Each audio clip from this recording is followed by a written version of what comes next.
पाठीमागे माहेश्वर मूर्ती वीरभद्र स्वामी डोळमाळे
हे, छान. आई, इतके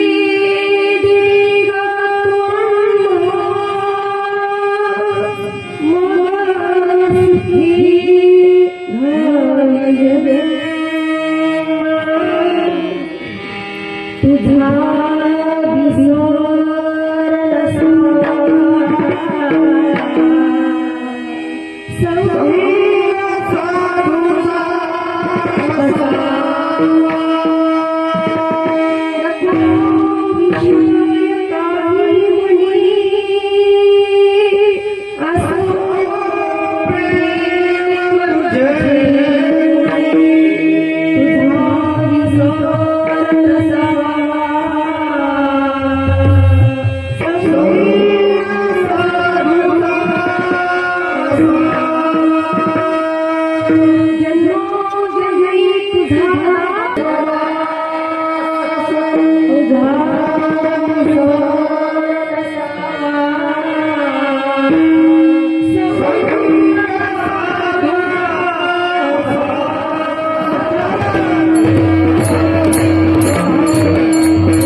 तस्मै श्री गुरुवे नमः. जय आदि सदाशिवा परब्रह्म अद्वयानंद वैभवा. नमो तुझ देवादिदेव परमेश्वरा जगद्गुरु. आता नमोची शक्ती जी जगन्माता पार्वती. अग्निजना उत्तम गती जीच्या अनुग्रही. वेदा परशिवा परब्रह्म नेनवे तुझा महिमा. साकार होण्या आम्हा पूर्वीसी तू इच्छित. स्मृती उन्मेष देवानी स्वयंवाची जीवाच्या होणी. प्रेम वाचिनी वदवी स्वाम्या. मितवनी निर्विवेक प्रवालो बोलणी साहित्य संगीत शब्दो. इति कृपा दृष्टी पाहुणी प्रबंधो चालवा स्वाम्या. ओम नमो जी सदा शिवा.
हाची तो अनुभव प्रथमतः अनंत कोटी ब्रह्मांड नायक शाश्वत वैभवाचा स्वामी महाकालेश अनंत कोटी ब्रह्मांड नायक शाश्वत वैभवाचा स्वामी त्रैलोक्याचा स्वामी असणारा भगवान भोलेनाथाच्या मंगलमय चरणी साष्टांग नमस्कार करू जगन्माता पार्वती भगवतपाद रेणुकादिचार्य पंचाचार्य समर्थ नायक क्रांती सूर्य जगज्योती महात्मा बसवेश्वरादी शिवशरण वैराग्य मूर्ती माहेश्वर मूर्ती अक्का महादेव या दिवशी शरणी संत शिरोमणी वन्मत माऊली महावैष्णव ज्ञानेश्वर माऊली आदी संत महंत तमाम वीर शवांना जागृतीचा मूल मंत्र देणारे नव्हे या अमृत समाजाला नव संजीवनी देणारे वसुंधरा रत्न राष्ट्रसंत सद्गुरू शिवलिंग शिवाचार्य गुरुमाऊली यांच्या दिव्य चरण कमली साष्टांग प्रणिपात करून उपस्थित आपल्या ग्रामाचे समस्त ग्रामस्थांचे गुरुवर्य असणारे वयोवृद्ध ज्ञानवृद्ध तपवृद्ध असे रुद्र शिवाचार्य महास्वामीजी यांच्या दिव्य चरण कमली साष्टांग प्रणिपात करून आपला दांडेगाव येथील 2026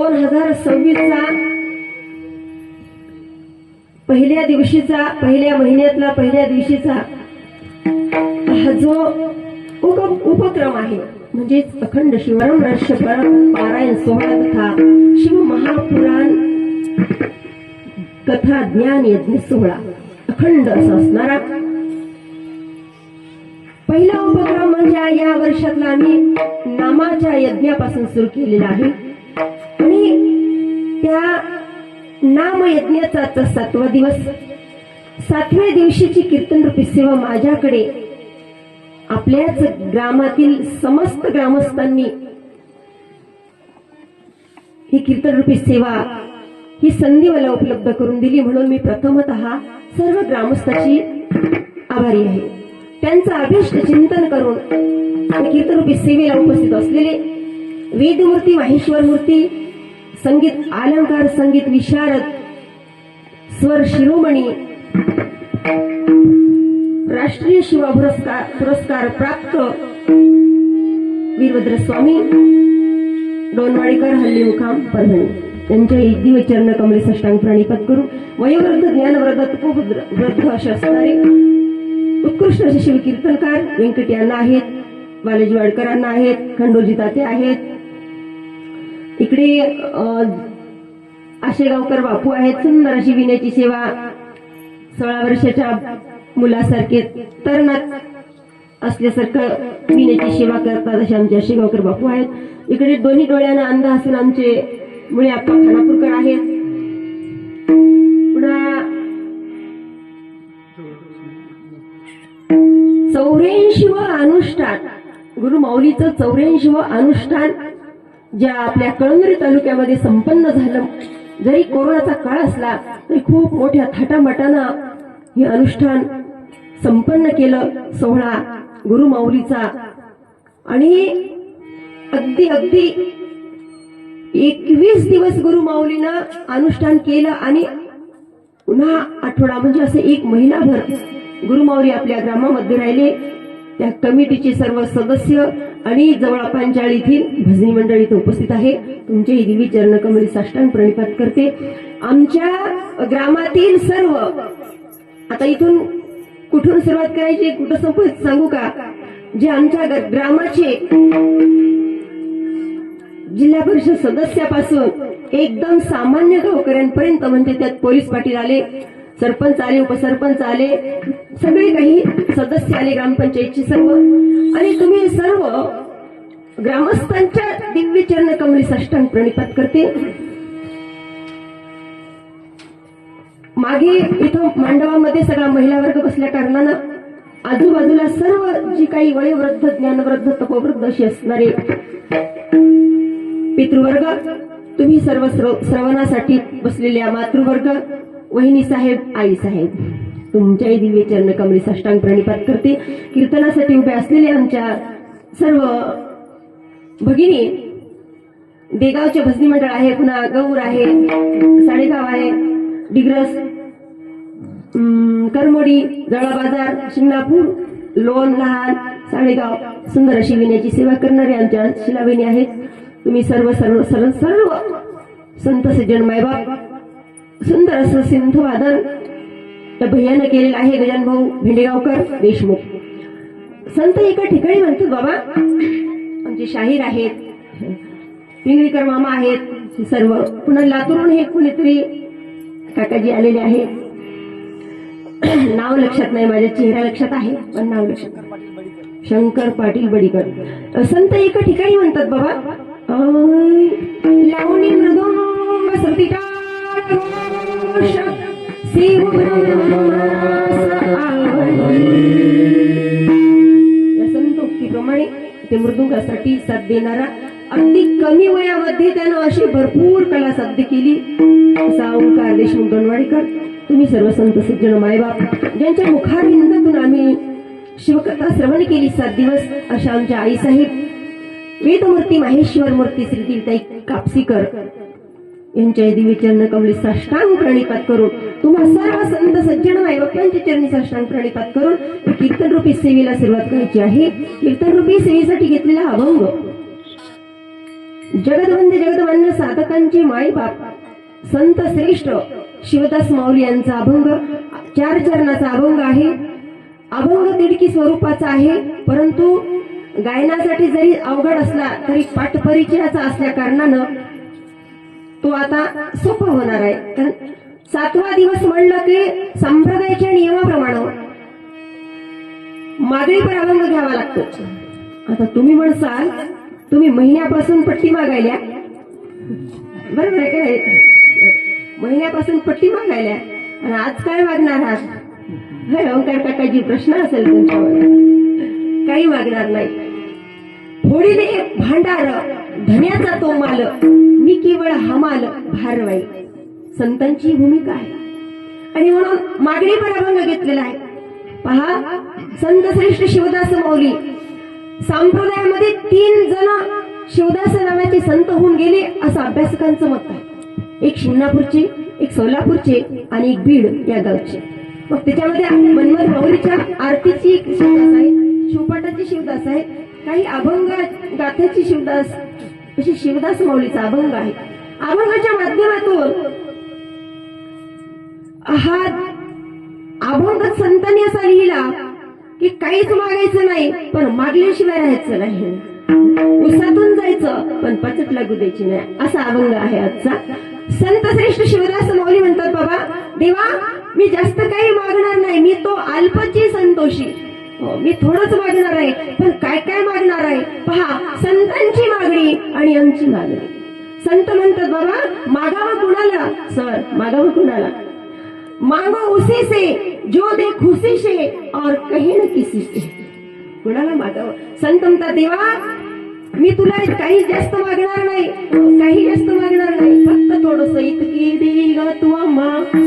देवा मला जन्माला घालायचंय ना तुला, घाल. मी 84 लक्ष फिरायला तयार आहे, जन्म घ्यायला अनेक जन्म मी घेणार, तू देशील ना, जन्माला घालशील ना, मी जन्म घ्यायला तयार आहे. पण तत्पूर्वी माझी मागणी आहे. अहो आम्ही काय मागतो? जो स्वतःसाठी मागतो, आम्ही स्वतःसाठी मागतो, आमच्या कुटुंबासाठी मागतो. स्वतःसाठी मागितली जाते ते भीक.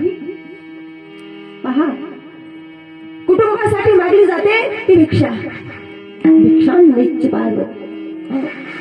आणि समाजासाठी आता सामाजिक कार्य करायचं होतं म्हणून आपल्या कार्यकर्त्यांनी काय मागितलं?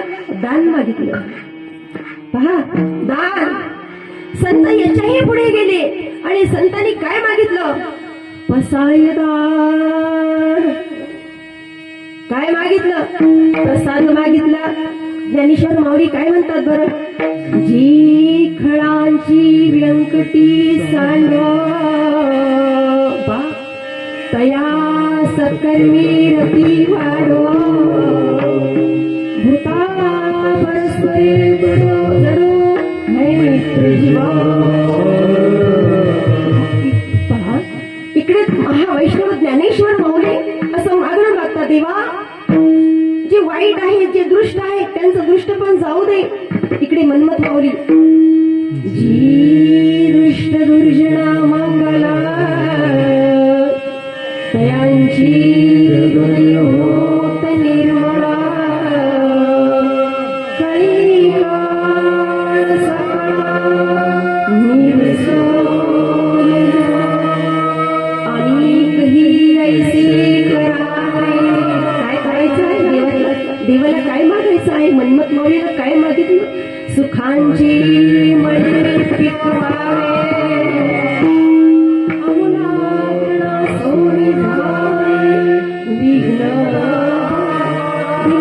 आमूलाग्र म्हणजे मुळापासून ही विघ्न, ही बाधा नष्ट होते. जे अमंगल आहेत त्यांच्या हृदयात निर्मल होते, मंगलम आनंद होते. हे संतांचं मागणं आहे. मागण्यात फरक आहे. अहो, राजा प्रसन्न झाला तर त्याला काय मागावं? या शब्दसृष्टीमध्ये मन्मथ माऊलीने म्हणलं, देवा जी शब्दसृष्टीची ईश्वर सबरावरील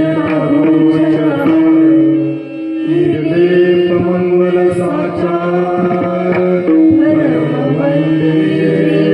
पहा, शब्दाला किती महत्व आहे आणि संतांच्या शब्दात किती ताकद आहे, किती प्रभाव आहे संतांच्या शब्दाचा. अहो, शब्द दुमदुमला तर नाद होतो. शब्द जुळला मिळला की संवाद होतो आणि शब्दावर शब्द घासला आदळला तर वाद होतो. बरोबर? शब्द इतके महत्वाचे आहेत आणि म्हणून जे परब्रह्म निर्गुण निराकार होतं, जे ब्रह्म निर्गुण निराकार होतं ते दृष्टीच्या पलीकडे होतं, अगोचर होतं, अगम्य होतं. आणि ते परब्रह्म सगुण साकार कशामुळे करता आलं माहितीये का? एका ठिकाणी प्रमाण आहे,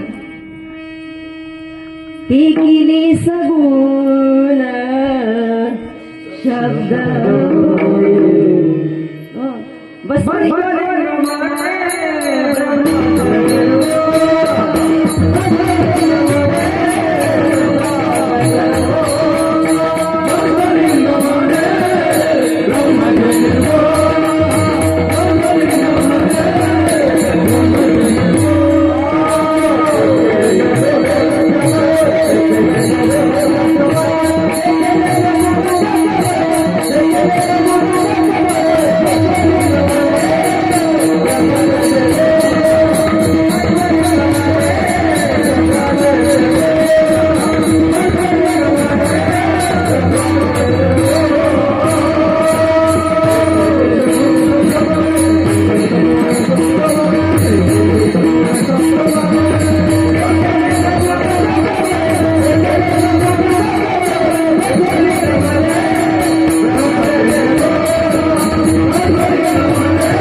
शब्दाच्या बळावर आणि म्हणून ते साकार झाले. शब्द म्हणजे काय? नाम माणसाला नाव नसतं तर नावच सगळं आहे. नाव आहे तर सगळं आहे. नावामध्ये जर अशी काना मात्र वेलांटी सुद्धा चूक जमत नाही, अजिबात जमत. नामाला इतकं महत्व आहे. आणि म्हणून संत मागणी करत असताना संत म्हणतात, देवा मी तुला जास्त मागणार नाही, तू काही भिवू नको. आम्ही वर्गणी गोळा करत असताना फक्त साधारण फक्त 500 रुपये घेतले, जास्त घेतले नाही, फक्त 500. संत म्हणतात देवा. आणि पहा, संत साहित्याची भव्यता ही संतांचा मानवतावादी विचार आणि त्यांच्या दृष्टीतील मांगल्यात सामावलेली आहे. उघड आहे माई 400 वर्षापासून 400 वर्षाच्या नंतर अजूनही चंद्र सूर्य असेपर्यंत हे साहित्य, हे संपदा, हे लिखाण अजरामर राहणं जोक नाही, अजरामर राहणं जोक नाही. कुणीतरी येते, अवतीर्ण होते. पहा, 8व्या शतकामध्ये भगवत रेणुकाचार्य, 8×4 12, 12व्या शतकामध्ये महात्मा बसवांना, 12×4 16, 16व्या शतकात मन्मथ माऊली, 16×4 20 आणि 20व्या शतकामध्ये वसुंधरारत्न राष्ट्रसंत सद्गुरु शिवलिंग शिवाचार्य गुरु माऊली यांनी अवतीर्ण होऊन आम्हाला तुम्हाला हा पंथ, हा मार्ग दाखवला. म्हणजे ते संपणार नाही, नासणार नाही. की कसं आहे? अमर आहे, अजरामर आहे. नुसतं अमर नाही, अजरामर आहे. मग संतांचं साहित्य अजरामर का राहिलं? संतांचा एखादा अभंग आम्ही जर एक अभंग घेतो गुरुजी आम्ही 4 गावं करतो, एकच अभंग घ्यायचा. इथं तुम्ही असता दुसरीकडे थोडीच ना. बरोबर. मला सांगा एक अभंग जर आम्ही 4 ठिकाणी घेत असल किती केवढी कमाल आहे संतांची. त्याच्यावर आम्ही किती पैसा मिळवायलो, किती पाकिट किती नारळ मिळवायलो आम्ही. संतांनी काय घेतलं आमच्याकडून? अहो घेतलं मागितलं नाही, आम्ही दिलत नाही. मग आम्ही चांगलं काय दिलं? उलट त्यांना आम्ही त्रास दिला. किती संतांना आम्ही त्रास दिला. प्रत्येक संताला आणि प्रत्येक साधूला प्रत्येक सज्जनाला आम्ही त्याची परीक्षाच घेतली. आम्ही काय केलं? त्यांना त्रास दिला. म्हणून एका ठिकाणी महादेव प्रभू म्हणतात बाबा साधू ते साधूच असतात आणि जन ते जन असतात. महादेव म्हणे साधू आणि जन होतील समान कैसे आता. कितीही त्रास दिला तरी त्यांनी त्यांचा धर्म सोडला नाही. त्यांचा धर्म त्यांनी सोडला नाही, त्यांचा मार्ग त्यांनी सोडला नाही, त्यांचं ध्येय त्यांनी सोडलं नाही. त्याला संत म्हणावं. सामान्य माणूस वेगळा आणि संत संत संतच राहिले. म्हणून संतांच्या समोरील जो मानवी समूह होता तो प्रादेशिक पातळीवर अंतरणारा नव्हता, तर तो वैश्विक परिणाम प्राप्त झालेला होता. संतांच्या दृष्टीमध्ये संतांनी विश्वातील प्रत्येक प्राणी मात्राकडे हा परमेश्वराचा अंश आहे या पवित्र दृष्टीनं पाहिलं. आणि म्हणूनच संतांच्या मनाला कधीच द्वेषाच्या इंगळ्या डसल्या नाहीत. संतांनी कुणाचा द्वेष केला नाही. उलट त्यांनी जितका जोमात लोकांनी त्यांना त्रास दिला तेवढ्या जोमात, तेवढ्या उत्साहाने, तेवढ्याच ताकदीने त्यांनी अभ्यास केला. संतांनी अभ्यास कसा केला? महावैष्णव ज्ञानेश्वर माऊली ग्रंथराज ज्ञानेश्वरी मध्ये म्हणतात बाबा पै अभ्यासाचे निबळे एकागती अंतराळे की विष आहार पडे समुद्री पाय वाट जोडे. अभ्यासामुळे किंवा शिवसंत लक्ष्मण महाराज म्हणतात बाबा अभ्यासे करोणी सर्व काही होय अभ्यासाची सोय धरावी हो. संतांनी अभ्यास केला. मग अभ्यास केल्यामुळे काय होतं? व्याघ्र सर्प पहा अभ्यासे आकळिले विष ते पचविले कित्येका. अभ्यासाची ताकद आहे. आणि म्हणून संतांना त्रास झाला, पण संतांनी आणि एक सिद्धांत संतांनी मांडला. संत म्हणतात बाबा तुम्ही जसं कर्म कराल तसं तुम्हाला फळ आहे. मी देवाला जास्त काही मागणार नाही, पण तुम्हाला एवढं सांगतो की तुम्ही जसं कर्म कराल तसं तुम्हाला फळ मिळेल. निसर्गाचा एक नियम आहे, जे पेरलं तेच उगवते. पेरुण्या काटे करशी कामना फुलाची, पेरुण्या काटे करशील कामना फुलाची, गोड फळ देईल कारे तुला वेल कारल्याची. कारल्याच्या बिया लावल्यावर कडूच कारले येणार ना, गोड येणार नाही त्याला फळ. मग संत म्हणतात बाबा हा निसर्गाचा नियम आहे, जे पेरलं ते उगवतं. मग तुम्ही जसं कर्म कराल तसंच तुम्हाला त्याचं फळ मिळेल. मग तुम्ही पाप कर्म केलं तर तुम्हाला त्याचं दुःख भोगावं लागेल. तुम्ही पुण्य कर्म करसाल तर तुम्हाला त्याचं पुण्याचं सुख रूप असेल.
कोण पुण्य केलं कसं ओळखायचं.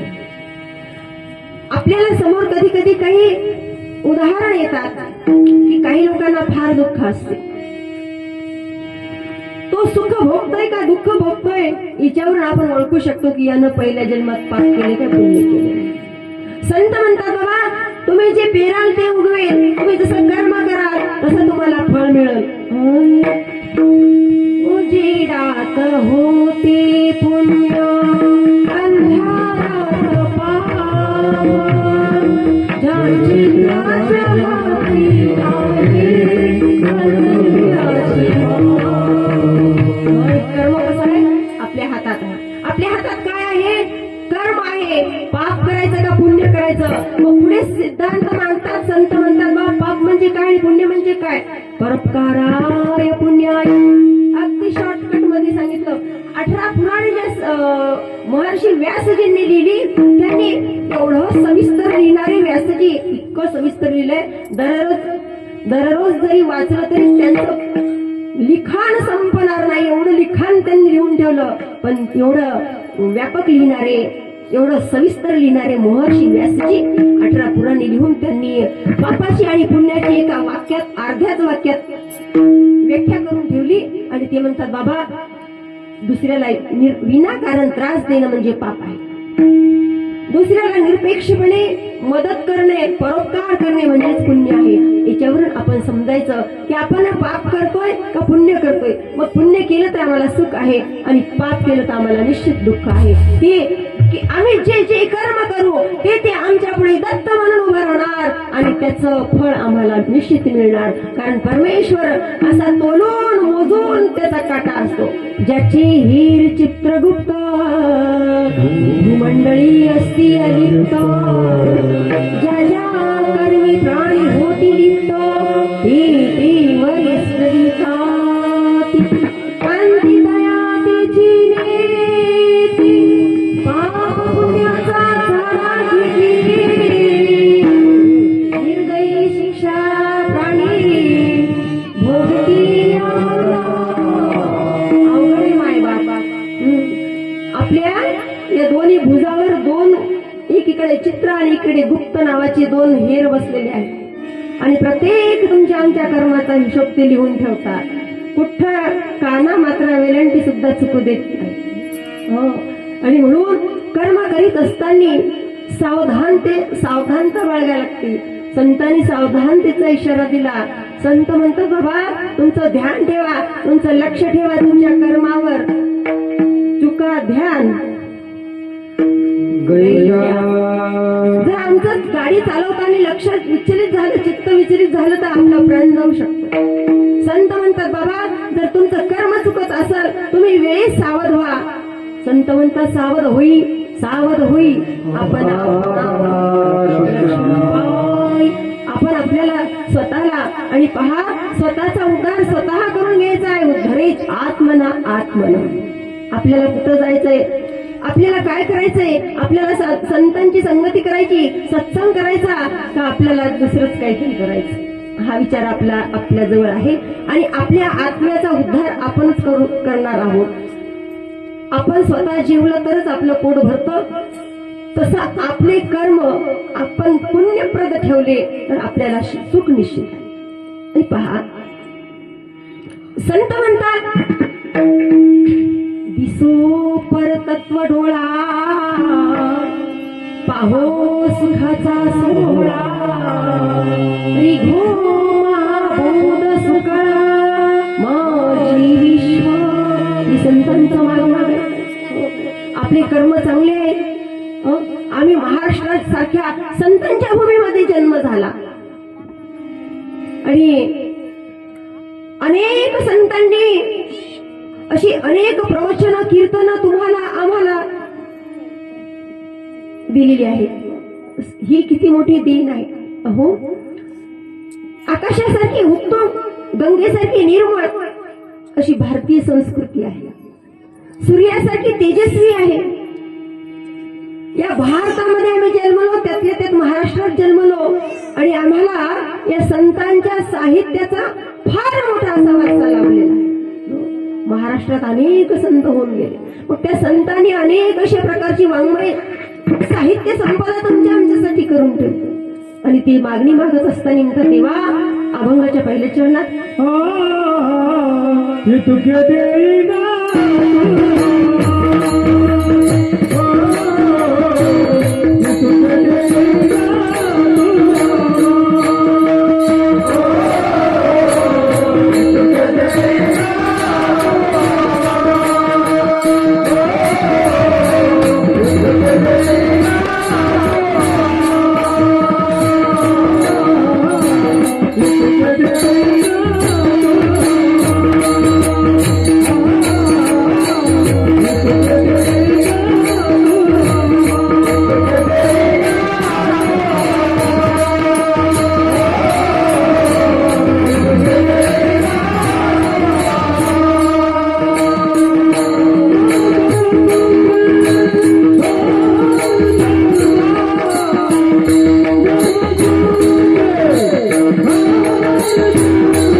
देवा संत श्रेष्ठ शिवदास माऊली म्हणतात आम्हाला जन्माला घाल देवा आपण इतकंच दे.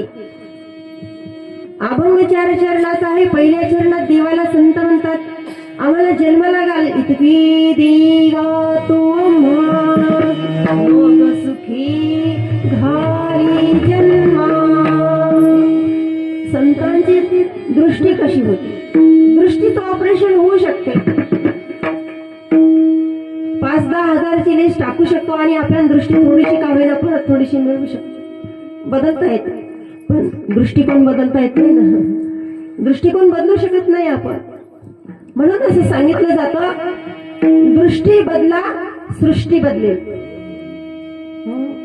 दृष्टी बदलल्याच्या नंतर आपल्या पाहण्याचा दृष्टिकोन आपण बदलला की आपल्याला सगळी सृष्टी बदलते.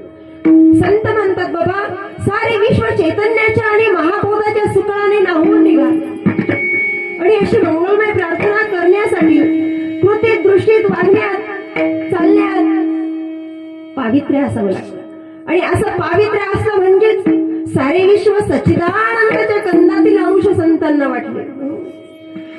हो संतांनी समता एकता आणि पावित्र्याचा ध्वज 3 लोक एवढ्यासाठीच फडकवला की समाजाला एकतेचे सृजनाचे झरे खळखळत राहिले तरच उद्याचा बलिष्ठ आणि आत्मनिर्भर भारत निर्माण व्हायचा असेल तर संतांच्या दृष्टीने पाहण्याची प्रेम मूर्ती गावागावात पोहोचली पाहिजे. म्हणजेच अखंड हरिनाम शिवनाम सप्ताह हे सांस्कृतिक सामाजिक कार्यक्रम गावागावात झाले पाहिजे. आणि हाच आमचा दृष्टिकोन होता आणि हाच आपला दृष्टिकोन होता. म्हणून काय आहे शिवनाम सप्ताह काय आहे हेच आम्हाला बघायचं होतं. मी सांगत होते भरपूर काही सांगत होते पण काही गोष्टी समजून घ्याव्या लागतात. काही गोष्टी समजल्या नसल्या की त्या आचरणात आणून समजून जातात. म्हणजे आनंद घ्यायचा. जीवनात आनंदाला महत्व आहे. जीवनामध्ये समाधानाला महत्व आहे. मग संतांनी समाधान शोधलं, आनंद शोधला. आनंदी आनंद, प्रेमाचा हा निश्चंद, सद्गुरूचा बोध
आनंदी आनंद, प्रेमाचा निश्चंद, सद्गुरूचा बोध प्राप्त झाला.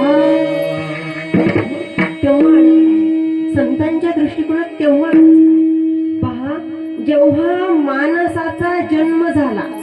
माणसाचा जन्म कधी होतो? पूर्व प्रारब्धानं माणसाचा जन्म होतो. जन्म होताच त्याची कुंडली तयार असते बरं का. जन्म होताच जसं उमडतं घडताच त्याच्यामध्ये आकाशात आहे की नाही, तसं जन्म होताच आपली कुंडली तयार असते. माणसाला जन्म झाल्याच्या नंतर 3 संबंधाने तो बांधला जातो. पहिला संबंध आहे त्याचा आईशी संबंध येतो. पहिला बाळाचा जन्म, आपला तुमचा आमचा जन्म झाला, तो पहिला संबंध आमचा आईशी येतो, वडिलांशी येतो. काका मावशी मामा ही जन्मजात संबंध असं म्हणतात याला. जन्माबरोबर संबंधाची लागली की जन्मजात संबंध. आता काही नोकरीच्या निमित्तानं, काही यात्रेच्या प्रवासाच्या निमित्तानं आम्ही बाहेर जातो आणि तिथं आम्हाला सहप्रवासी मित्र मैत्रिणी होतात. तो आमचा एक संबंध होतो, त्याला प्रस्थापित संबंध असं म्हणतात. आणि पहा, तिसरा संबंध असा आहे या जीवाचा, तो अतिशय महत्वाचा आहे. तो काल होता, आज आहे आणि उद्या राहणार आहे.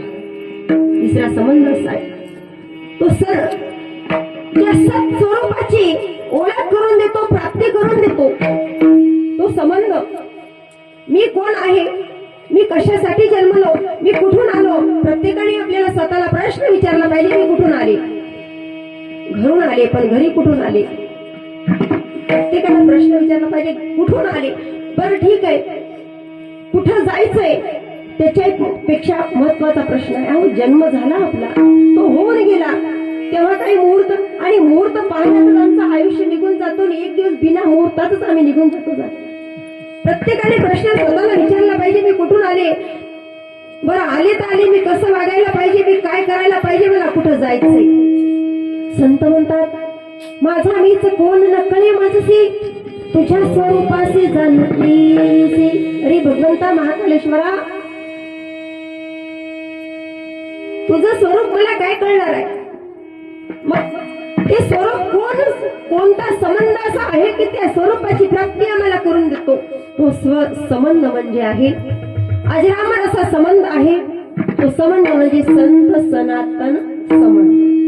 त्या सत्स्वरूपाची प्राप्ती करून देतो, त्या सत्स्वरूपाची ओळख करून देतो आणि त्या मार्गाने आम्हाला तुम्हाला नेतो. तो आहे संत सनातन संबंध.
लावा माझी सोयी ईश्वरा.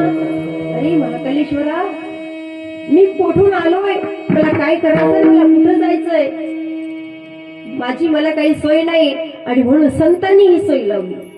संतांनी ही सोय पहा, जन्माला घालत असताना त्या परमेश्वरानं त्या अघटित शक्तीनं तुमच्या आमच्या सोबत शेडरी पुन्हा पाठवलेला आहे. पहा, ज्या कामामुळे आमचा तुमचा जन्म झाला तो पहिला काम, त्या कामाच्या जोडीला क्रोध असतो, क्रोधाच्या जोडीला लोभ असतो. ही एकमेकाची साखळी तयार करतात आणि ती साखळी माणसाला आयुष्यभर सुधरू देत नाही. आयुष्यभर सगळं आयुष्य गेलं तरी आमचा लोभ सुटत नाही, आमचा काम क्रोध अहंकार जात नाही. ही कशी असतात, हे एकमेकाची साथ सोडत नाही, सगळे कसे एकत्र येतात आणि आमचा या जीवाचा घात करतात. म्हणून संत म्हणतात, बाबा तू याच्यामध्ये नका गुंतू, लोभा फार, याच्यात गुंतू नका. मग संत म्हणतात, बाबा हा जो मार्ग आहे, तुम्ही सत्संगामध्ये जा. व संतांची मागणी काय आहे, संत म्हणतात, आम्ही जेव्हा संतांच्या सानिध्यात येतो तेव्हा आम्हाला खरं समाधान लाभते. आणि संत काय म्हणतात, साधं सोपं साधन सांगतात, कलियुगामध्ये भजन करा, नाम घ्या, एवढंच असते संतांचं. टाळी वाजवा आणि भजन म्हणा, दुसरं काय संतांनी काहीच मागितलं नाही. कोणत्या संतांना पाकिट मागितलं नाही, नारळ मागितलं नाही, आमची इतकी फीस आहे म्हणले नाही कोणतेच संत. सगळं काही फुकट दिलं. इतकं देऊ नाही. पुन्हा एवढा मोठा प्रपंच, लेखणी प्रपंच लिहून सुद्धा संतांनी असं म्हणलं नाही की मी हा ग्रंथ लिहित आहे म्हणून. ते काय म्हणतात, हे माझ्याकडून माझ्या सद्गुरुनाथानं करून होत. मन्मथ शिवलिंग म्हणे मज वदविले स्वामीने, पावा वाजविता तयाची ऐकून वाजविता तो निरा, सूत्रधार्याचे बाहुले हे नाचे चाले हाले, सूत्रधारे कळे ज्या खेळे ते खेळ खेळू तसे. कोण आहे, त्या सूत्रधार परमेश्वराचा एक बाहुली आहे. एका ठिकाणी शिवदास माऊली सुद्धा म्हणतात, देवा तूच करता करविता, देवा अवघी तुझी सत्ता, आम्ही बाहुल्याच्या यादी. कोण होता, आम्ही बाहुल्यासारखे आहोत. तू नाचवणारा आहेस आम्हाला, तू जसं आम्हाला जैसे नाचविसी देवा तैसी सदा. संत एका ठिकाणी म्हणतात, बाबा मृत्यू असोनी आशिरी सुख मानी. संसारामध्ये सुख नाही आहे, ते टिकणार नाही. किती आम्ही घरकुला आले, किती घर पॉश आणले, पण 4-5 वर्ष झाले की ते पांढरीच बरी होते असं आम्हाला अनुभव लागल्याशिवाय.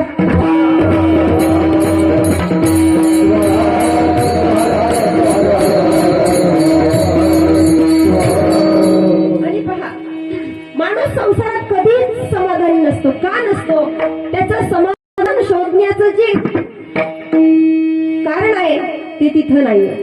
समाधान ज्या गोष्टीने मिळत ते समाधान प्रपंचात नाही. खरं समाधान संत साहित्यामध्ये आहे, संतांच्या संगतीमध्ये आहे. आणि पहा, आपलं स्थान चुकलं, स्थान चुकल्यामुळे काय झालं, आम्हाला सुख मिळणं असं झालं. काय झालं बाय, आवडलं ना का कीर्तन, जाऊ द्या.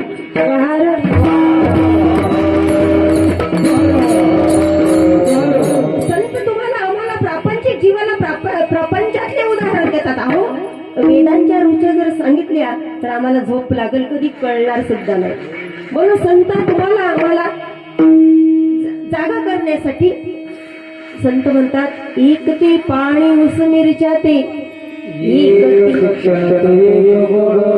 एकच विहीर आहे, एकच माळीदादा आहे, एकाच पाटाच्या पाणी एकाच पाटानं जात आहे, एकाच दांडानं जात आहे.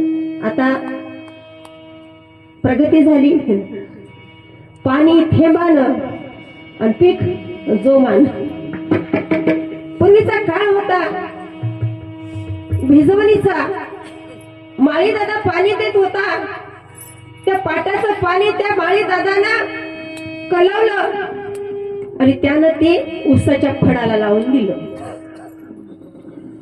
उसाला विहिरीचं पाणी पिलं आणि कसा रस दिला बरं? गोड रस दिला. माळी दादाचा उसाचं पाडकं भिजवणं झालं. माळी दादाने मिरचीच्या फडाला लावलं. त्याच विहिरीचं पाणी त्याच माळी दादाने दिलं. ते पाणी मिरचीला गेल्यानंतर त्या मिरचीत गेल्यावर कसं झालं?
संत काय म्हणतात?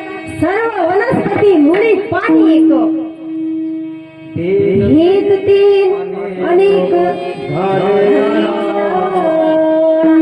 मिरचीच्या याला पाळग्याला गेलं ते पाणी तिखट झालं. विहीर तर एकच होती ना मायवा. पुढं ते लिंबोणीच्या मळ्याला दिलं. आंबट लिंबोणीनं पाणी पिलं. फळं कशी दिली? आंबट. पुढे ते कारल्याच्या वेलाला दिलं. त्याच विहिरीचं पाणी. ते कारले कशी झाले? ते पाणी पिऊन कडू झाले. त्या पाटाच्या शेजारी चिंचचं झाड होतं. तिला सहजच पाणी गेलं. तिनं कसे फळं दिले? मग पाणी तर एकच होतं ना. माळी दादा एकच होता ना. मग भेदनाना का झाले? लक्ष्मण म्हणे भक्तिभावे तत्व ओळख. काय प्रमाणे? स्थानाचे महत्व. आणि हे तत्व कशाने ओळखायचे? भक्तिभावे तत्व ओळखावे. मग संत म्हणतात देवा आम्हाला या भक्तीमुळे हे तत्व ओळखता येतील. संतांच्या सानिध्यात आल्याच्या नंतर. आणि म्हणून 6 दिवस झालो मी तुझं नाव घेत आहे. कलिवाजी भजन कलियुगामादी भजन कलियुगामादी भजन करायलो. आज मी तुला मागणी मागणार आहे. पहा, संतांची मागणी आणि आमची मागणी. आम्ही कोणाला काय मागतो? राजा प्रसन्न झाला तर काय मागावं? भोपळा, कद्दू, कवळं, काहीतरी विशेष मागावं लागल. तुम्हा देणे हे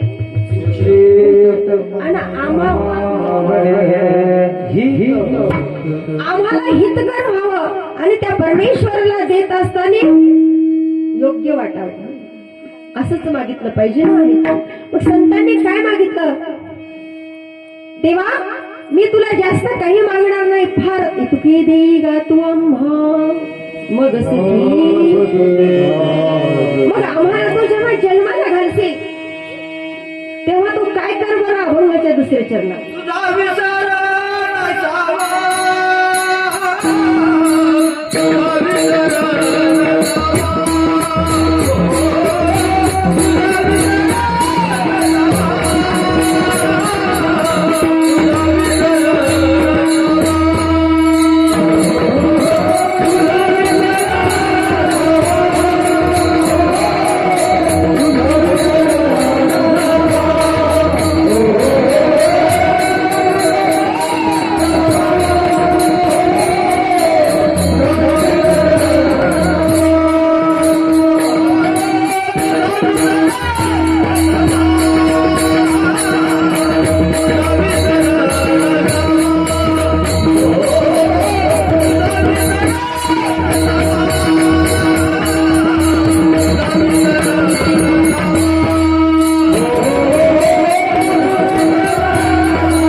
विसर पडू देऊ नको देवा. संग साधूचा असावा.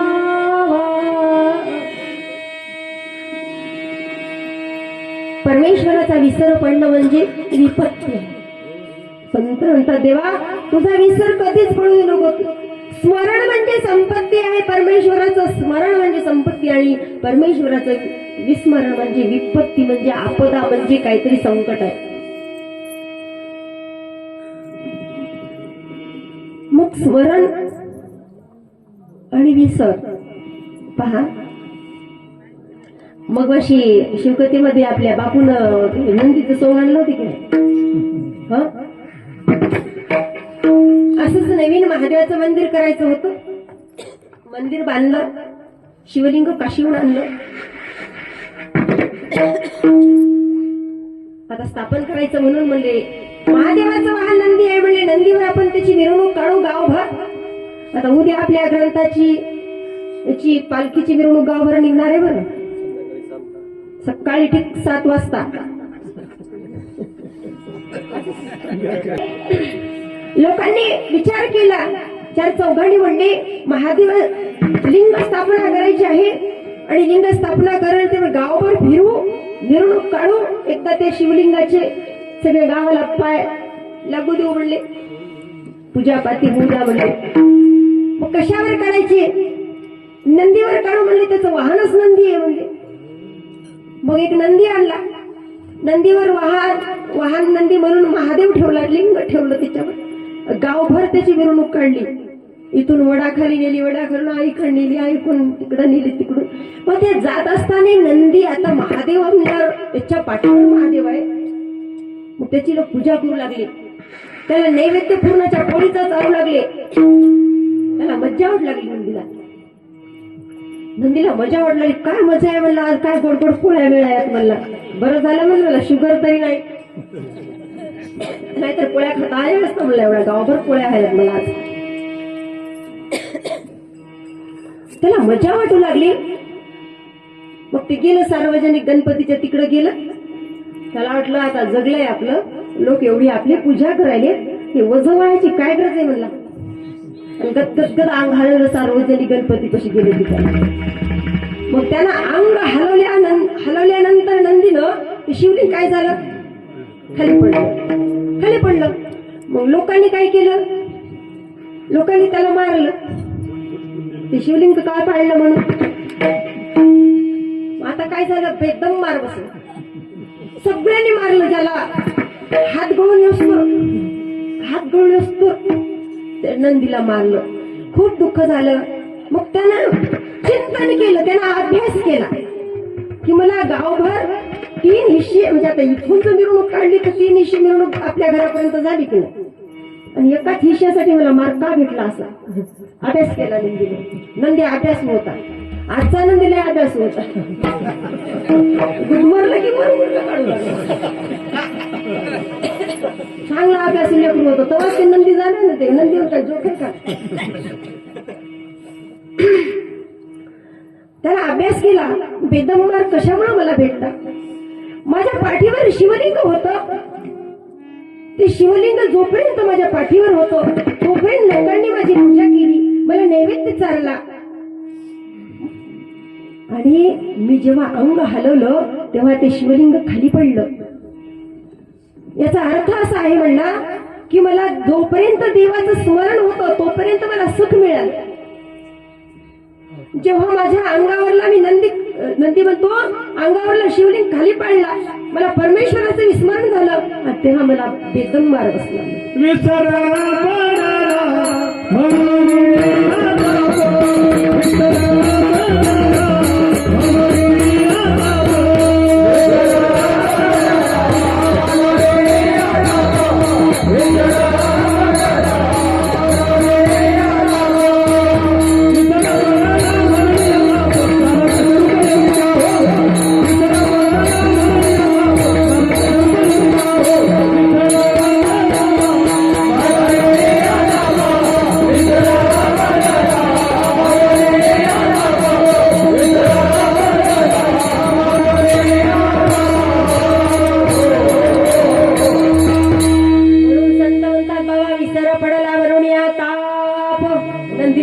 ताप झाला, बेदम मारकावा लागला आणि गुन्हाट्यानं ते शिवलिंग इथं आणून ठेवलं असतं तर जसं त्याला अहंकार निर्माण झाला, अविस्मरण झालं परमेश्वराचं. त्याला वाटलंय शिवलिंग म्हणजे देव आहे असं वाटलं नाही, त्याला वाटलं ओझं वाटलं.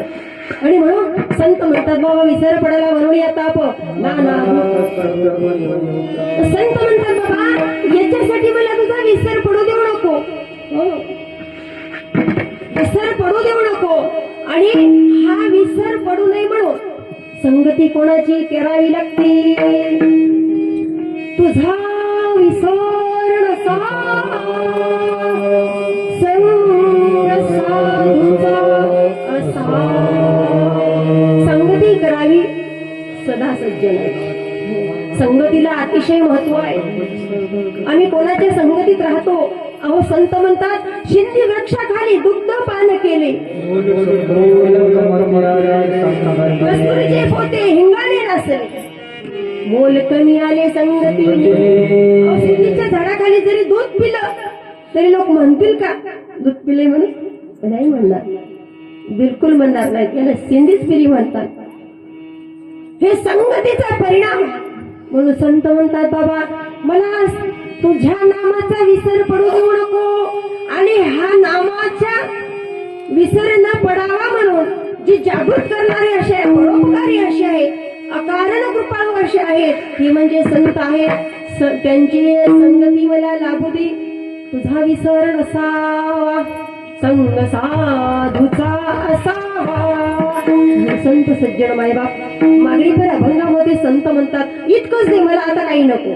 काय दे? तुझा विसर नाही पडला पाहिजे आणि मला संगती साधूची असली पाहिजे, संतांची संगती असली पाहिजे. आणि म्हणून आपण कधी कधी म्हणतो जशी संगत केली तशी रंगत.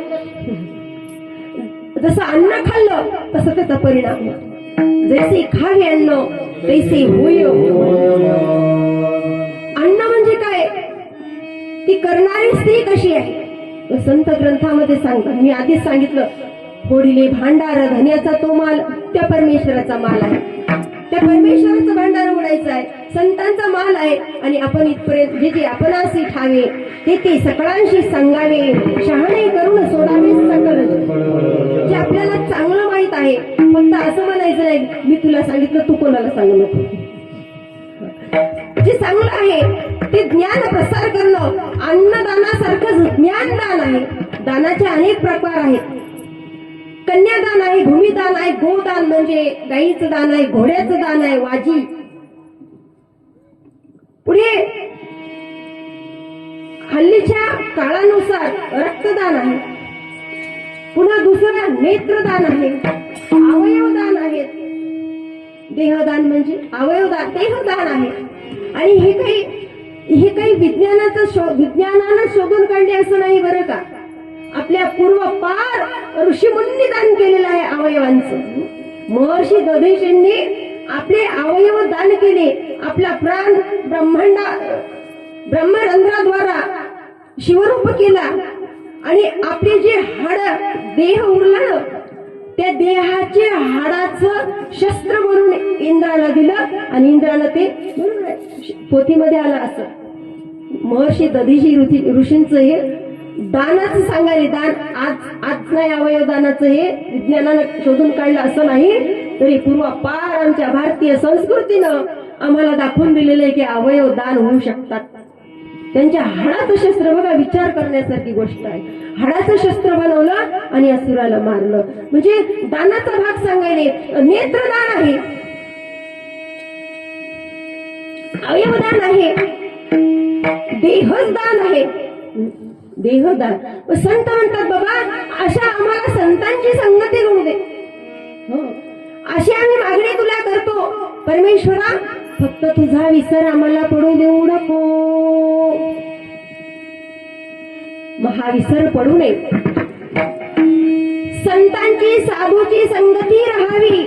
संत साधू सज्जन काय सांगतात? म्हणतात भजन करा. दुसरं काय सांगतात? या हातानं टाळी वाजवा, 10.5 लाखाच कमी येतं. शंकर उमा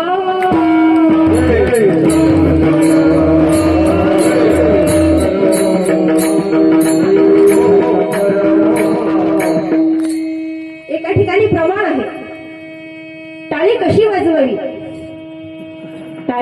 बसवावी, गुढी उभारावी. एका ठिकाणी असा प्रमाण आहे, प्रेमी टाळी वाजवून उशी अंबर गरजवला, नाचोनी करी भजन सद्भक्त. अहो निरक्षर अनपढ लोकांनी कसा मोक्ष मिळवायचा? आम्हाला तर काहीच कळत नाही, मला ग्रंथ वाचता येत नाही. संत म्हणतात तुम्ही काय करा, भानो निमिषी निमिषी पैचडे, तैसा तैसा प्रकाश मांडे. उगवता सूर्य आम्ही पाहू शकतो, उगवता सूर्य लालसर लालसर पाहू शकतो, पण तो सूर्य काय एकदाच चटकन वरी जातो का? चटकन वरी जातो का 12 वाजता? चटकन नाही जात, हळू हळू हळू हळू हळू हळू जातो.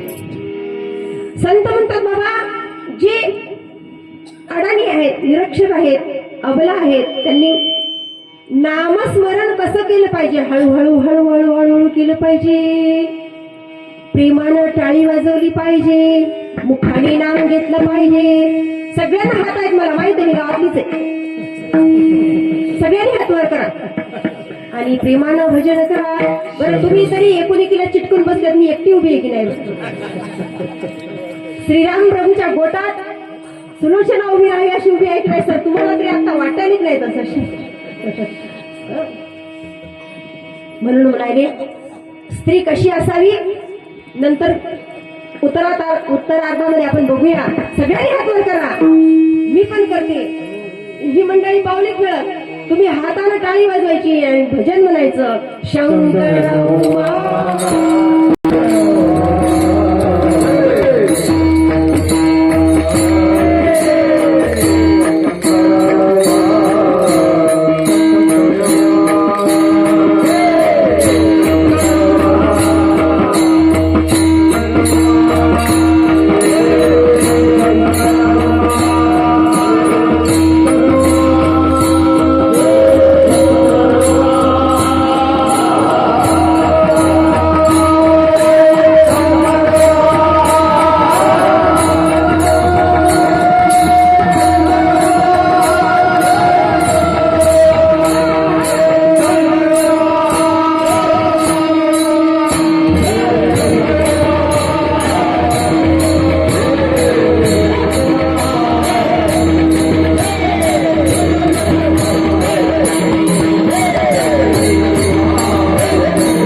पूर्वार्ध संपलेला आहे.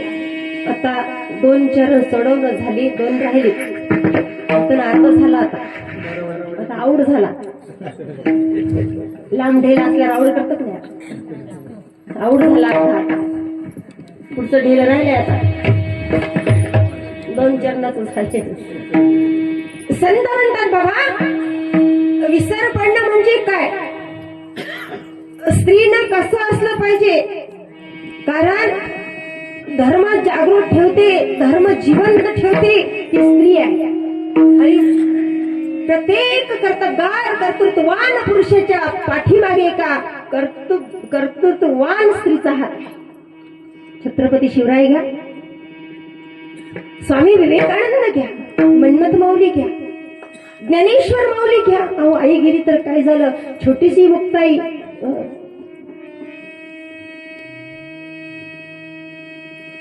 आणि पहा,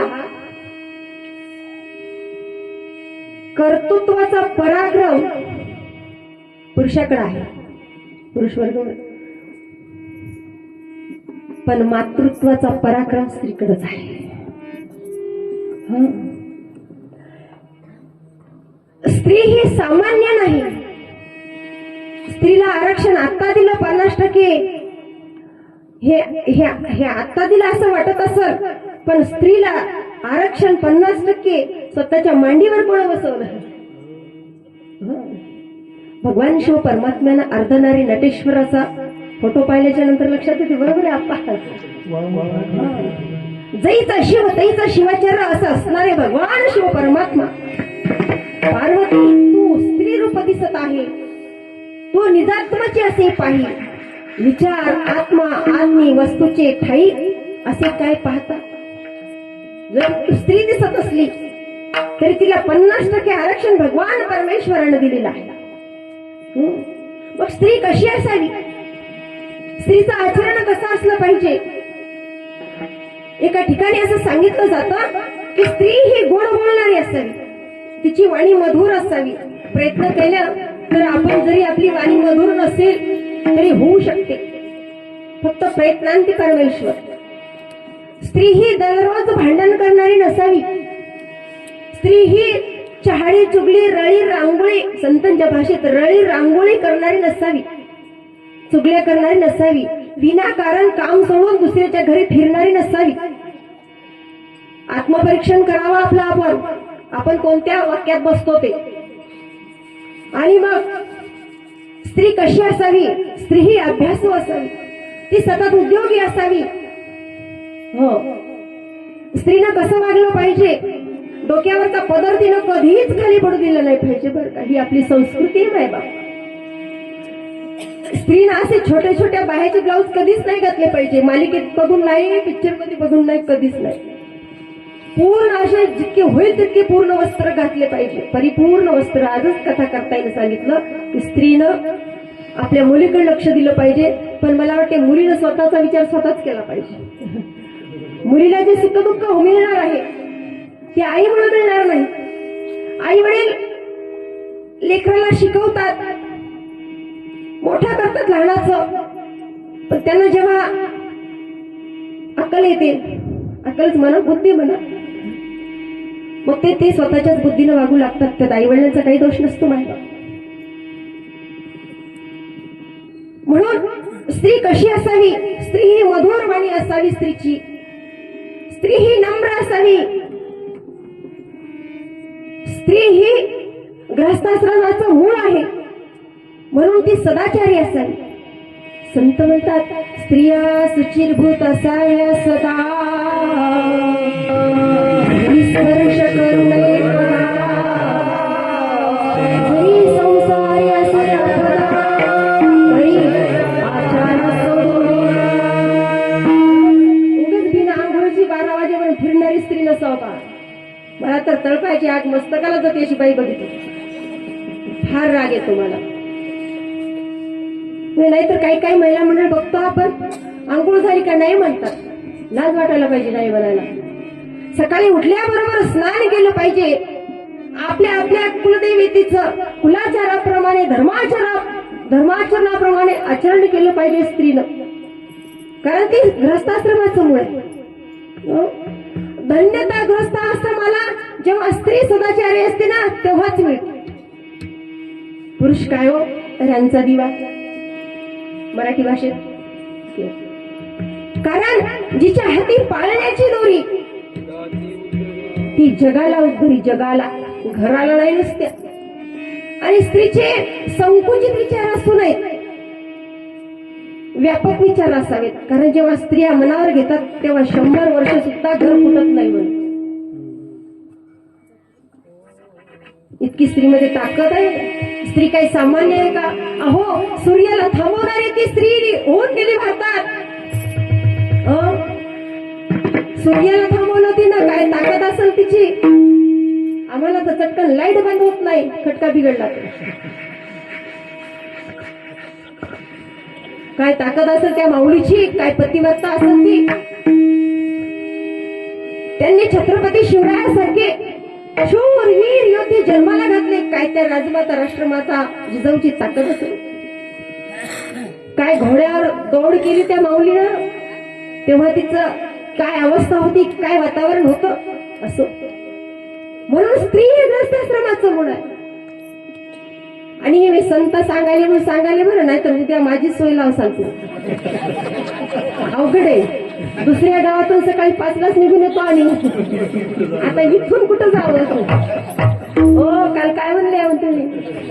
निघू नका. विनोदाचा भाग सोडा.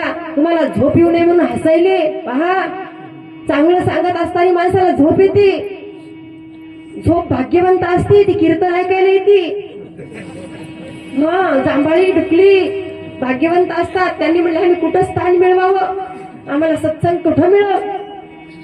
ते म्हणले तू झोप आहे ना, तू जाय कीर्तनात, घे झोप निवांत. काही कारणास्तव झोप येणं वेगळं आहे, परंतु मुद्दाम एखाद्या माणसाला हरिपाठ म्हणता म्हणता टाळ पडते म्हणा खाली. मला तर कमाल वाटत. टाळ पडते मला, झोप ढुकल्या येते म्हणा साक्षात. स्त्री ही झोपाळून झोपणारी नसावी बरं का. स्त्री पुरुषापेक्षा जास्त झोपते, स्त्री पुरुषापेक्षा जास्त जेवते आणि स्त्री पुरुषापेक्षा जास्त बोलते. सत्य बात आहे. आणि म्हणून मायबाप आयुष्य काही फुकट मिळालं नाही. मग आम्ही स्त्री म्हणून जन्माला आलोत ना, आम्ही कसं वागलं पाहिजे. आम्ही लहानाचं मोठं होत असताना आमच्या वडिलाची खाली मान जाईल असं आम्ही नाही वागलं पाहिजे. आम्ही मोठं झाल्यावर, उच्च शिक्षित झाल्यावर आम्ही आमच्या आई वडिलाला काही त्रास होणार नाही असं वागलं पाहिजे. मरेपर्यंत नांदणं किंवा मरणं हीच आमची व्याख्या राहिली पाहिजे. ते हॅलोच्या माध्यमातून उगाच थोडं थोडं सांगून आम्ही असं, आणि काय सांगावं. आता हे आरक्षण दिले म्हणून याचा गैरफायदा सुद्धा काही बरेच महिला मंडळ घेऊ लागले. फक्त आम्हाला 2च गोष्टी माहित पाहिजे. सकाळी खूप छान सांगितलं ताईंनी दुपारी, जशी वाजत गाजत चाललीस तशी सुखानं ना, नाही तर तुला वाजत गाजतच यावं, म्हणजे मरण किंवा नांदणं, मध्यंतरी दुसरं काही नको. मग हे नम्र राहणं आहे. जो नम्र होतो, पहा, एखाद्या झाडाला भरपूर फळं येतात तेव्हा ते झाड खाली झुकतं. तद्वत जो नम्र असतो तो खाली झुकत असतो. आणि म्हणून संत सांगतात, बाबा देवा ही स्त्री अशी असली पाहिजे. स्नान केल्याविन स्वयंपाक, केलिया अनाचार पातक, घडे ऐसे शास्त्राधिक, सांगती धर्मग्रंथी. मग तुम्ही मसाला आणि काय बिनामूचच राहतोय. संतांचं सांगण्याचं बघा की किती शैली छान आहे. आणि ही शैली कशी माणसाच्या थेट हृदयापर्यंत जाती बरं, थोडा गांभीर्याने विचार केला तर. आणि काय हे आपल्याला आपल्या गावात नाही म्हणा, पण काही युट्यूबच्या वगैरे मोबाईलच्या वगैरे माध्यमातून हे असं सगळं विनोदी चहाड्या, हसत चहाड्या म्हणतो आपण त्याला, किंवा विनोद कॉमेडी. कीर्तन कॉमेडी नसते, कीर्तन विनोदी नसते. कीर्तन म्हणजे कीर्तन असते. आणि असे कॉमेडी लोक इथं घुसले म्हणून हे कॉमेडी कीर्तन झालं. आम्ही कॉमेडी नाही, कॉमेडी लोक कीर्तनात आले. पहा, हे प्रभावी माध्यम. संत सज्जन मागे राहतील कलियुगामध्ये, पतिव्रता स्त्री मागे राहील आणि नको त्या पुढे जातील, त्यांचा प्रचार प्रसार होईल. पण एक दिवस कर्माचा हिशोब होईल, एक दिवस कर्माचा हिशोब होणार आहे. म्हणून कर्म चांगले करायला लागतात आपल्याला. संत म्हणूनच म्हणतात की बाबा केली कर्माची भोगावी. कितीही जग पुढे जाऊ द्या, कितीही विज्ञानाने प्रगती करू द्या, पण संतांचं साहित्य त्यांना उपयोगात पडणार आहे. संतांचं साहित्य उपयोगात जशाला तसं पडणार आहे, चंद्र सूर्य असेपर्यंत. म्हणून संतांच्या साहित्याला अजरामर असं म्हणलेलं आहे. उगाच काही म्हणलेलं नाही. संत म्हणतात बाबा ही ओळ ही ओवी तुम्हाला. आणि ग्रंथराज ज्ञानेश्वरीमध्ये फार सुंदर अशी गोडीची ओवी आली बाबा. नगरीची वसवावी उपवने लावावी जलाशय निर्मावी झाडं लावावी विहीर खणाव्यात. कशासाठी? तहान भागवण्यासाठी. पहा त्या काळामध्ये संतांनी लिहून ठेवलंय. 400 वर्षापूर्वीची गोष्ट आहे, लिखाणकाम केलेली. आणि ती आम्हाला आज झाडे लावा झाडे जगवा म्हणावं लागेल. आणि काय म्हणलेलं आहे? आत्मनिर्भर बना, घेऊ नका, आत्मनिर्भर बना. संतांनी त्या काळात सांगितले आत्मनिर्भर. त्या काळात आम्हाला तुम्हाला केले. मागे जर इतिहास पाहिला तर स्त्रीनं सूर्याला थांबवलं. पहा सगळ्यात एक वेगळी आगळी अशी कहाणी आहे रावणाच्या सुनेची, सुलोचनेची. अहो श्रीराम ती पतिव्रता होती म्हणून श्रीराम प्रभूला त्याचं शिर, कोणाचं इंद्रजिताचं शिर खाली पडत आलं नाही. बघ ती ताकद आहे, पतिव्रता स्त्रीची ताकद आहे. आम्ही जर स्वयंपाक स्नान करून केला, आम्ही जर सदाचार संपन्न असलो तर आमची संतती सदाचार संपन्न होते. असं एखादीचा वेगळा वागणारा जाऊ दे त्याला, पण पुढचं काय विचार पुढचा आहे. मग संत म्हणतात स्त्रीवर विशेष भर देतात. किती ओव्या खर्ची घालतात संत स्त्रीसाठी. स्त्री नम्र असावी, गोड बोलणारी असावी, कुठं फिरणारी नसावी, उद्योगी असावी, सदाचारी असावी. आणि संत म्हणतात बाबा हा असा सदाचार बाळगल्यामुळं सगळा परिवार आपला सदाचारी होतो. मग असा सदाचारी परिवार कुठं जातो? सुखात राहतो. सुखात राहायचं. आणि प्रत्येकाला अपेक्षा तर सुखाचीच आहे. आणि पहा मग संत म्हणतात देवा तुझा मला विसर पडू देऊ नको. इंद्रजिताचं शिर खाली पडू देता आलं नाही श्रीराम प्रभूला. एवढा सामर्थ्यवान श्री प्रभू असताना त्याच्या चांदीच्या ताटात तबकात ठेवलं, तबकात. आणि एक भूज उडवली होती लक्ष्मणाला. ती भूज कुठं जाऊन पडली? त्या पतिव्रतीच्या समोर जाऊन पडली. ताकद, स्त्रीची ताकद. ती भूज पाहिल्यावर तिच्या लक्षात आलं हे अशानाचा प्रकार झाला. ती सरळ श्रीराम प्रभूच्या गोटात गेली आणि म्हणली श्रीरामा तुझ्याकडे माझ्या पतीचं शिर आहे. श्रीराम प्रभू सर्व वानरसेना शंकेनं पाहत होती ही कोण आहे म्हणून, ही काही मायावी शक्ती आहे की काय म्हणून. पण रावणाचा भाऊ विभीषण त्यानं सांगितलं रामा हिच्याकडे तू संशयानं बघू नको. ही काही मायावी शक्ती नाही, राक्षसाची काही नाही. ही रावणाची सून इंद्रजिताची पत्नी आणि तिची केवढी ताकद हो शत्रूच्या गोट्यात जाण्याची, शत्रूच्या दरबारात जाऊन आपल्या पतीचं शिर मागून आणण्याची केवढी ताकद त्या पतिव्रता माऊलीची. पहा स्त्री केवढी आहे, स्त्री किती मोठी आहे, किती महान आहे. या भारतीय संस्कृतीनं स्त्रीला किती मोठं स्थान दिलेलं आहे. त्या श्रीराम प्रभू पुढे जाऊन तिने सांगितलं रामा माझी परीक्षा बघू नको आणि बघायचीच असेल तर आण माझ्या पतीचं शिरकमल. त्या पतीचं शिरकमल आणल्याच्या नंतर तिनं त्या पतीला सांगितलं देवा भगवंता शंकरा मी तुझी भक्त आहे आणि माझ्या पतिव्रतेची आता तू कसोटी बघू नको. ही स्त्री आहे, ही स्त्रीची ताकद आहे.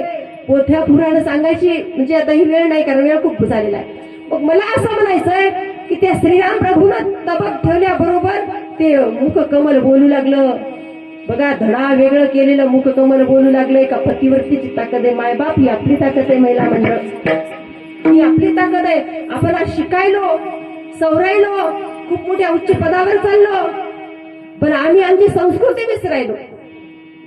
प्रत्येक स्त्रीनं डोक्यावर पदर घेतलाच पाहिजे. डोक्यावर जिच्या डोक्यावर पदर तिचा जग करतो आदर. कधीच डोक्यावरला पदर पडू द्यायला नाही पाहिजे. आपण लक्षात ठेवा. नाहीतर उद्या मी आले की चटकन पदर घेसा तुम्ही सांगलं होतं बसा. त्या स्त्री महापतिवर्तेनं सुलोचना त्या शिरकमलातून मुख कमलातून शब्द बोलवले. त्यानं सांगितलं, श्रीरामा ही माझी पत्नी सुलोचना आहे आणि आता हिला सती जायचा, हिचं शिरकम माझं शिरकमणीच्या हाती स्वाधीन सोपून देऊ. ही स्त्रीची ताकद आहे. म्हणून सांगते, स्त्री जिच्या हाती पाळण्याची दोरी ती जगाला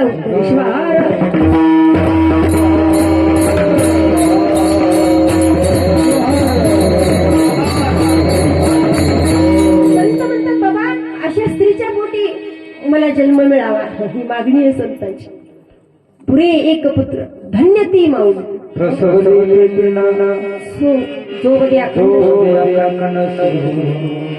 अशा पतिव्रता सदाचारी स्त्रीच्या पोटी जन्म व्हावा हे संत म्हणतात. आणि मनमत माऊलीनं सुद्धा अशाच पतिव्रता सदाचारी माऊलीच्या पोटी जन्म घेतला. छत्रपती शिवरायानं घेतला, महात्मा बसवांनाने घेतला, ज्ञानेश्वर माऊलीनं, अनेक संतांनी. सत्पुरुषाच्या ऐसी संत जन अवतरती कोठी. संत म्हणतात, बाबा देवा तुझा विसर पडू देऊ नको. अशी आई घरात असल्याच्या नंतर लेकराला सहज संस्कार होतात. म्हणून संत म्हणतात, सदाचारी स्त्री असली पाहिजे, तुझा विसर नसावा. विसर पडणं म्हणजे विषयामध्ये जाणं. मग विषय कसे आहेत? विषय घातक आहेत. संत म्हणतात, बाबा अभंगाच्या 3ऱ्या चरणात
नको विषय काही म्हणे. मग विषय नसल्याच्या नंतर काय होणार आहे? असो प्रेम तुझे गुणे. 5 दिवस कामात चाललाय, रात्र झोपत चालली, शरीर थकत चाललंय, मन अडकत चाललंय, आणि या सर्वांना जपत जपत आयुष्य मात्र संपत चालले. आयुष्य कशी एक गोष्ट आहे पहा, अत्यंत महागडीनं परवडणारी, जिची खऱ्या अर्थाने हानी भरून निघत नाही अशी गोष्ट किती उरली याचा हिशोब नसताना तुम्हाला आम्हाला वारे माप उधळावं लागतं, ते म्हणजे आयुष्य. आणि या 100 वर्षाच्या आयुष्यामध्ये अर्ध आयुर्मान आपलं झोपेत चाललंय, अर्ध बालपण, तरुण वगैरे वगैरे. मग संत म्हणतात, बाबा मग तुला भजनाला काय उरलं? भजन करायसाठी काय उरलं तुला? काहीच नाही. मग किती शेवटच्या कालामध्ये काय होणार आहे? मग संत म्हणतात, बाबा नको विषय काही म्हणी देवा, आणि तुझ्या नामामध्ये मला प्रेम लागू दे, मला छंद लागू दे, शिवनाद शिवछंद वाचे शिव स्मरावा. सगळा नाद छंद चाळा तुझ्याच नामाचा लागू दे. आणि इतकं देत असशील तर काय देशील? तुझा विसर नसावा, संग साधूचा असावा, विषय मनामध्ये काही येऊ देऊ नको, आणि तुझ्या नामामध्ये मला अखंड प्रेम असू दे. ह्या एवढ्या गोष्टी देशील तर शेवटच्या चरणात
करी म्हणे शिवदास, एवढं दे आणि जन्मजन्मी तुझा दास कर, बहु जन्मीचा सोयरा कर, तू माझा होय, असं संतांचं मागणं आहे. आणि या अभंगाच्या माध्यमातून या घड्याळाला काही चटकी लागली काय की चटचट का कधी वेळ गेला मला तर वाटलं काही घड्याळ बिघडलंच काय की पुढे अशी थंडी होती. काल परवा गेले कीर्तनाला, ते 10:15 कीर्तन संपलं, मलाच कळालं नाही. आज 11:15 वाजण्याची वेळ आली. आणि म्हणून गावातली आहे म्हणून सगळ्यांनी खुश चेहरा ठेवला. धन्यवाद तुम्हाला. फक्त काही माझं मला उद्या देऊ नका.